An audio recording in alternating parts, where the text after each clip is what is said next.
Now, the South African Human Rights Commission will be doing an inspection at the Beitbridge Border post. This amid fears that a humanitarian crisis is unfolding. Hundreds of trucks have been queuing for over a week now, with drivers running out of food and water. Reporter Manqoba Mchunu, he joins us now live to tell us more. Manqoba, has anything looked better since we've been there last weekend?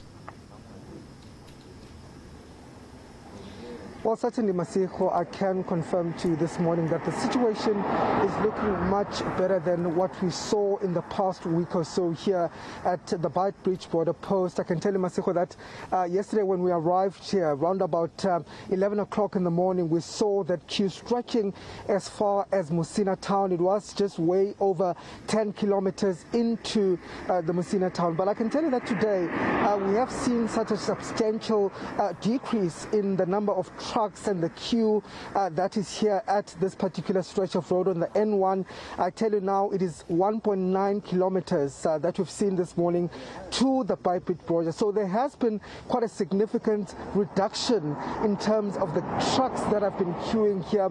And you recall yesterday that the Home Affairs Department had indicated that they were in talks with the Zimbabwean counterparts to try and perhaps deal with the issue of the backlog at the border. But the assurance that was given was that there was going to be a pre-clearance that was going to be given to the trucks to ensure that they move much quicker when they go through Beitbridge Border post. But also the issue of the green lane that they said they were going to open, which is more like a fast lane or emergency lane, where some of the trucks were going to be allowed to pass through there without having to necessarily go through all the procedures. But let me get a sense from the drivers themselves what this means for them. Thank you very much for joining us.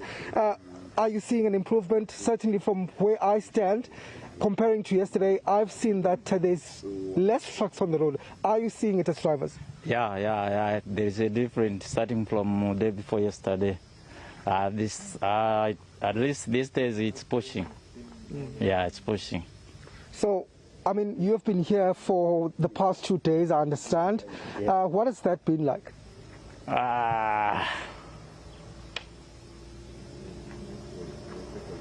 Nothing much, but nothing much I can say.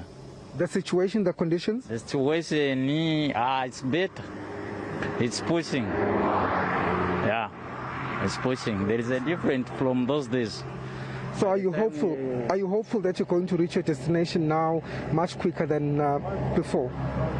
Yes, we can go much better now. Now, thank you very much for your time. Let's perhaps see if we can get another truck driver just to get their sense, Masiko, on how the situation is looking currently at the border. Just to explain to us, Baba, I mean, it looks much different than yesterday. Are you seeing the difference as drivers?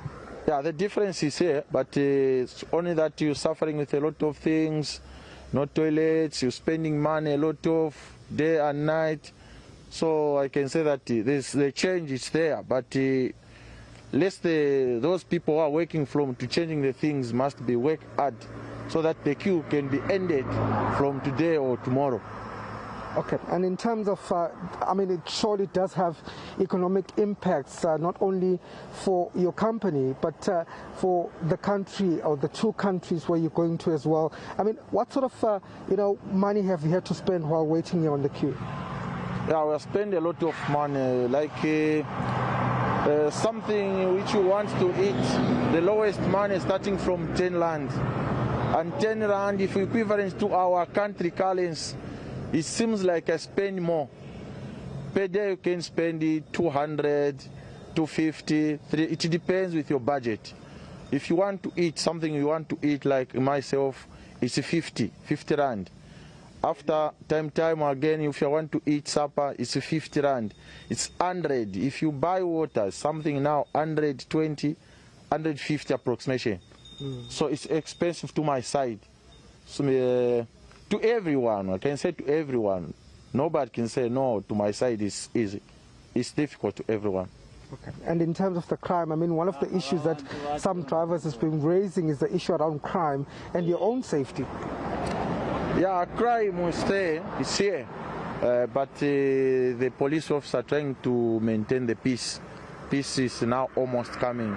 But for some time back, the crime was high. Yeah. Well, thank you for speaking to us. That's one of the drivers, Masigo, just sharing the experience here at the Beitbridge Border Post.